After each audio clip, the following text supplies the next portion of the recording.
Hi guys, so this video is going to be in a different setup because I might as well say it, just fucked up my knee for some incredible reason. Apparently my knees are not balanced and have the habit of getting out of where they're supposed to be. And today, well, not today, but at this point in time, it happened, and I cannot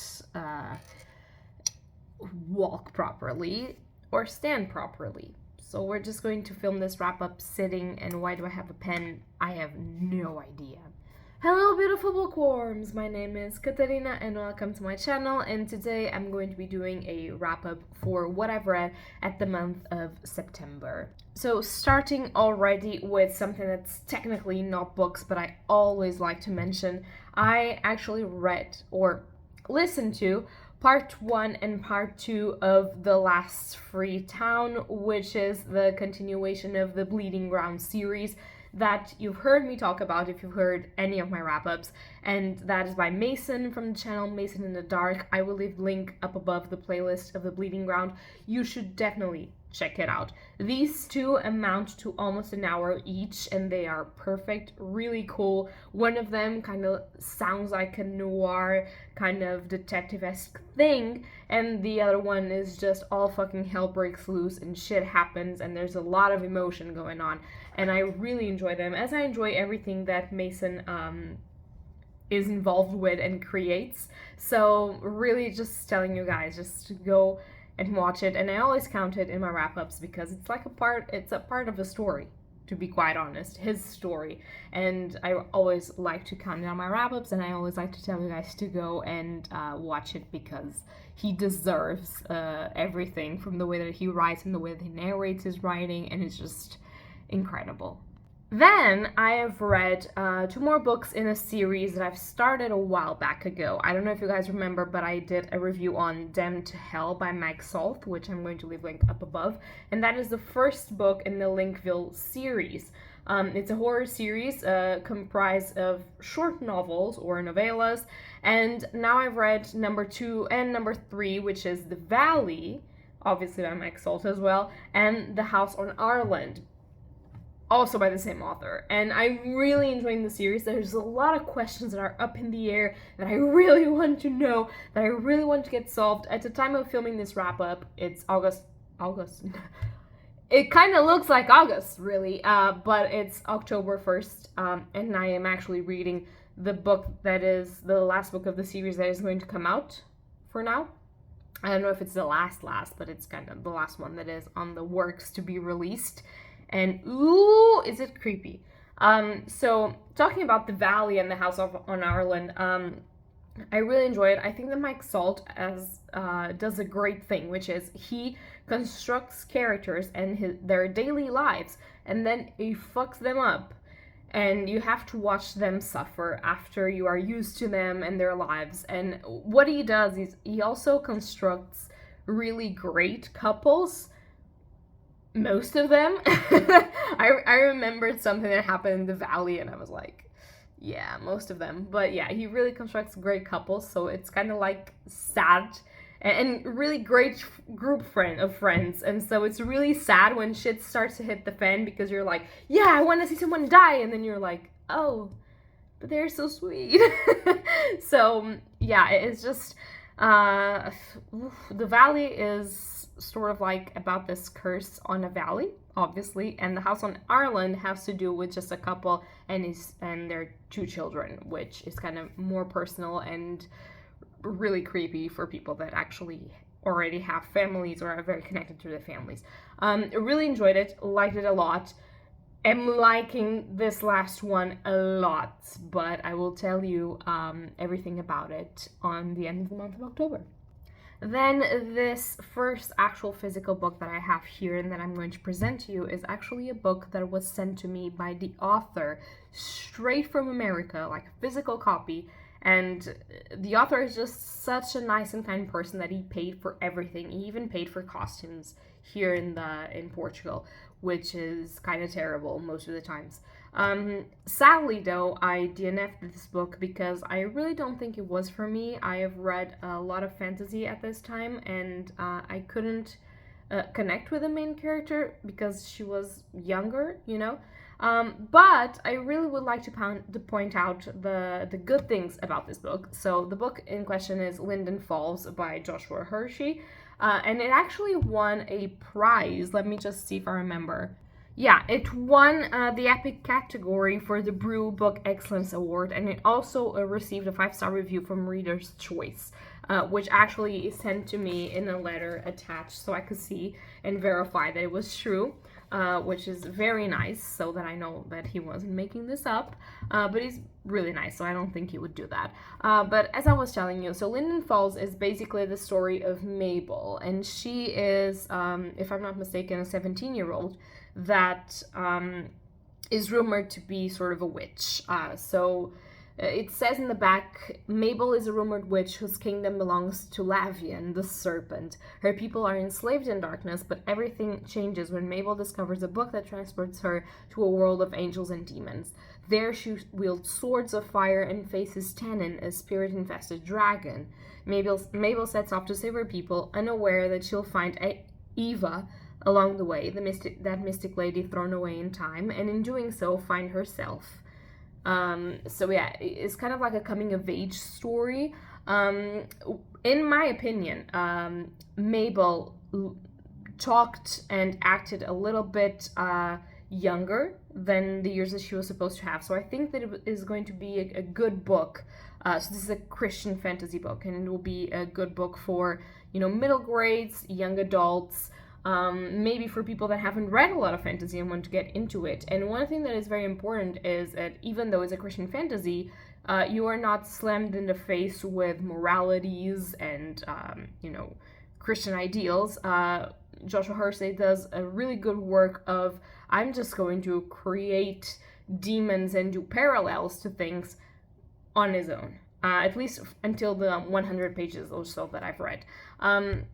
Also, there are really fun parts in here. There's also obviously the darkness and political situations and fantastic creatures. There's angels, there's demons, but there's also really cool characters like Jesus is mentioned here, but through another name. So it's kind of like in the lore that Joshua Hershey created, and it's really fun because he sucker punched someone. And it's just incredible, and it has this flaming sword, and it's pretty cool, actually.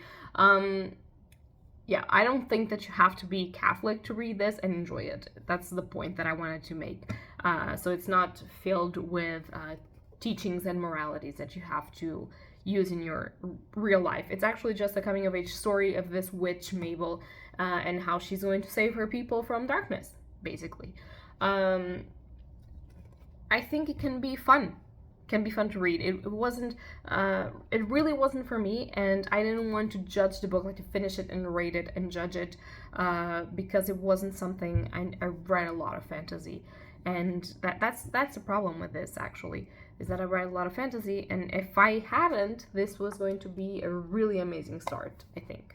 So, if you have little kids or young adults in your life that have never read fantasy, consider giving this a chance.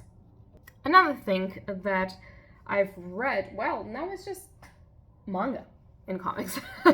So another thing that I've read was the first magazine of In the Dust of Our Planet, so the issue 1 of the magazine, by Daniel da Silva Lopes. So this is a Portuguese artist and author, and he just has some beautiful art style going on. This is a sci-fi story. It actually has 3 stories. It has a story that is going on in the inside cover.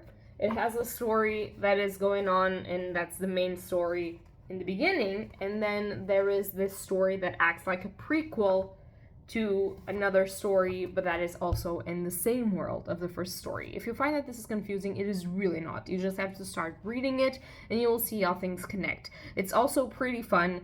I think it's going to be dramatic to a point, and it's a good sci-fi. I'm not normally a reader of sci-fi, but I found this incredibly funny, and I found that I wanted to read more. There is mystery, there's potential murder, we don't know, there's magic, there's just, it's really cool.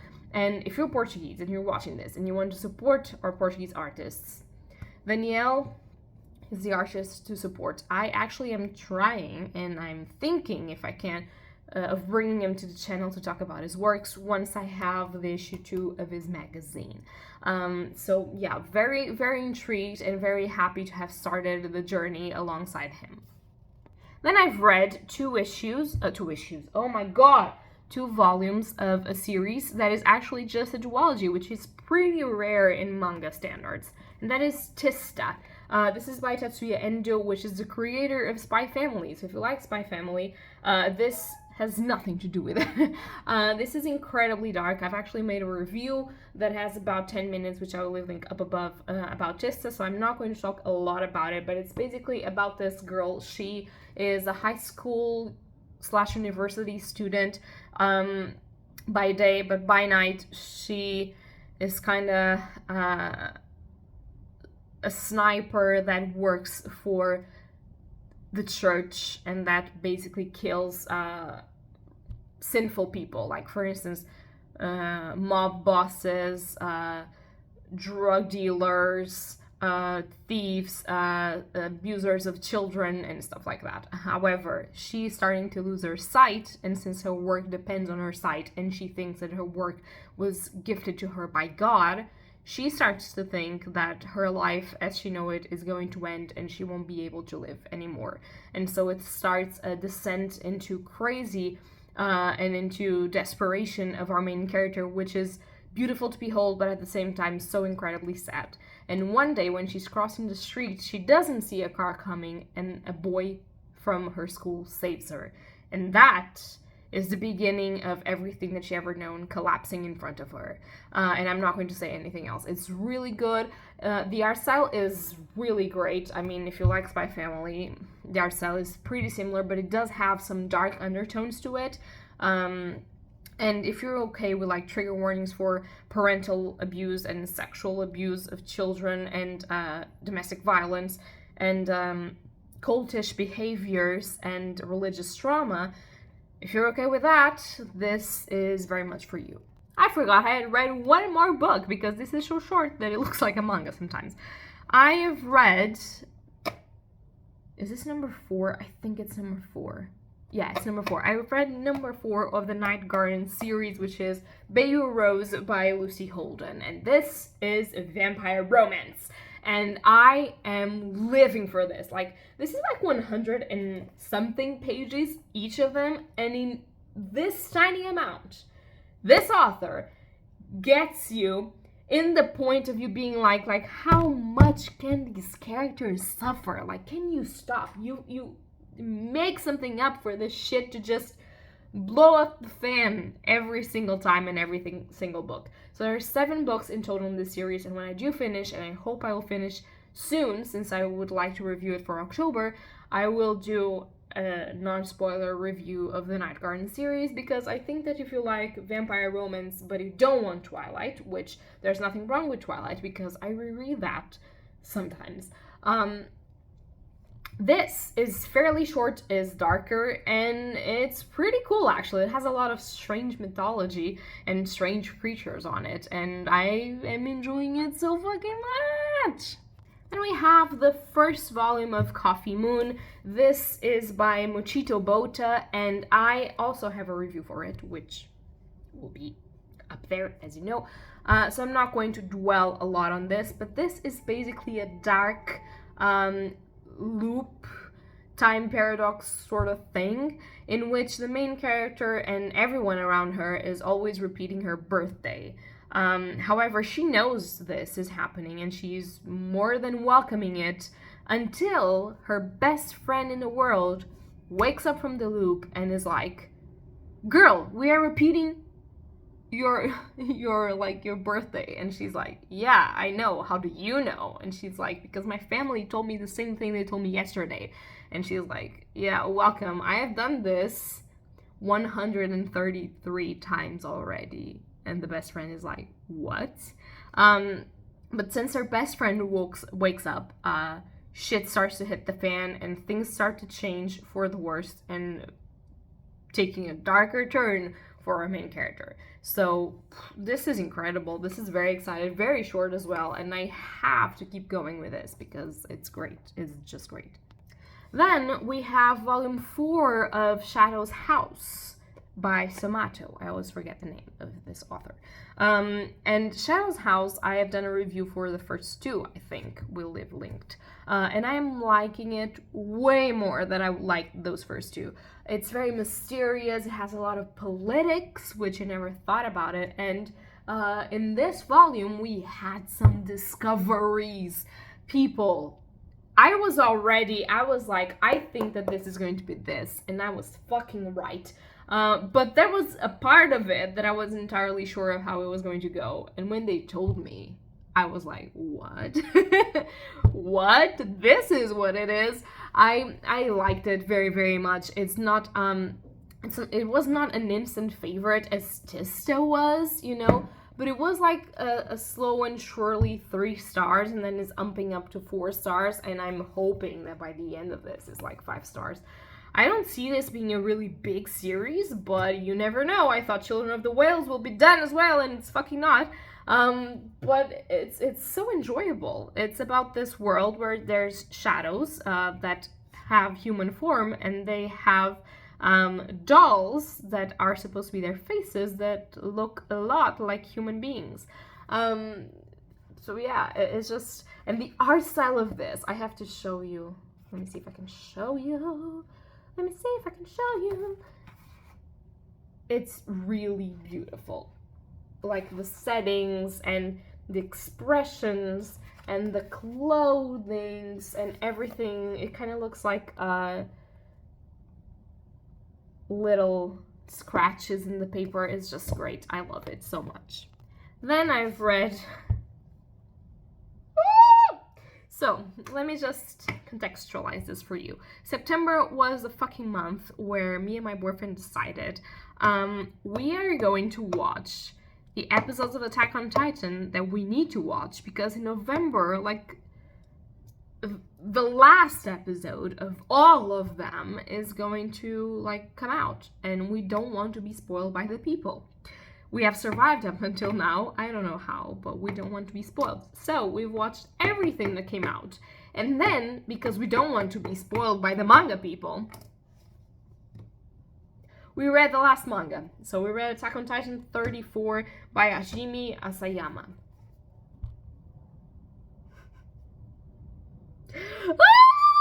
It's my reaction. Okay? This is my reaction. This ending was really fucking great, except for one fucking chapter of this manga that I was like, why is this chapter here? Why are you mansplaining to your audience what the fuck happened? Just let them take their conclusions by themselves. Also, it is implied in this manga that a relationship, that I'm not going to state what it is, but made of domestic violence and slavery, was considered loved by the person enslaved. What?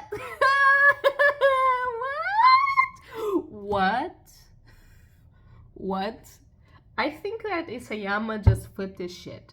Apart from that, fucking great ending. Really good. Cannot wait to see this animated with music and the stakes and everything. I almost cried twice. I didn't have to though. I did cry once, but it was just like a little tear for the end of my childhood. No. But yeah, I started watching this, I think it was 2013. There's been 10 years of this suffering.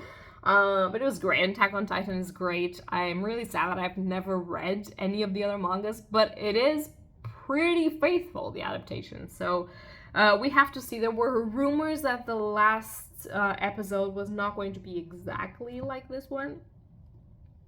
I don't know what they would change. Maybe that chapter that was fucking insanity of, now I'm going to explain to you everything that fucking happened. And I was like, why are you doing that though? Do not explain the punchline. Don't do it. People will hate you. And they did. But yeah, the rest of it was fairly sad and powerful and amazing. And I loved it. God damn it. And now for the ending, I left a surprise. Do you remember how in my last wrap-ups I've been like, I am reading Choujin X by Suishida and I'm not really enjoying it. And, I don't know if I'm going to keep on reading it. I'm going to give volume 3 a shot, and then if I don't like it, I will stop. Best volume of the franchise at the moment. Like, what the fuck? Like, I don't want to spoil you, but I was reading, first of all, the art style of this man, I mean, I don't know if it's a man, so the art style of this author, this person, this artist, fuck my life, like, that. I have to show you this, pretend that you don't see anything else, like, wow. And also, I'm trying not to spoil you, but there's a fly in the eye and it's gross and I love it. There's a part in this, like, I was reading it and I was like, okay, this is getting interesting, but I don't know. And then I reached the end and I was like, all in. I was all in. I was like, what the fuck happened with this ending? What is this? Who am I? What is going on in Choujin X? So Choujin X 3 was a surprise, and sadly, I'm gonna have to continue with the series because I fucking loved it. Like, the art style is so much better than Tokyo Ghoul, and even though the plot of this is not better than Tokyo Ghoul, or at least I don't think so, but if that's what you think, that's pretty okay. I can live with that. But now this creature, oh my god, yeah. There's been a lot of emotions this month.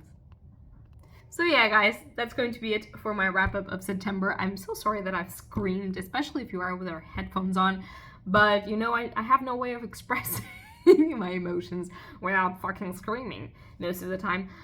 So yeah, I read a bunch of manga, I read short books, and I read a comic magazine, and I've read nothing else because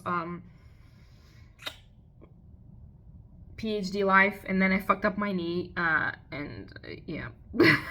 It should have been a boost in my reading, but it's a boost in me being like, oh my god, I cannot walk and I have to write my PhD, so I have to do it every single time that I'm awake, and it's not being good for the mental health, but let's just pretend. Today I'm going to read, though. Hopefully. So yeah, guys, that's going to be it for today. If you like this video, leave a like or subscribe. I don't know why this pen is here again. And tell me in the comments down below if you've read any of these, what you've read, if you've read manga, if you've read comics, books, whatever you've read. Just talk to me in the comments because I'm very sad and alone. Okay? That's going to be it for today, and happy readings to you all. Bye!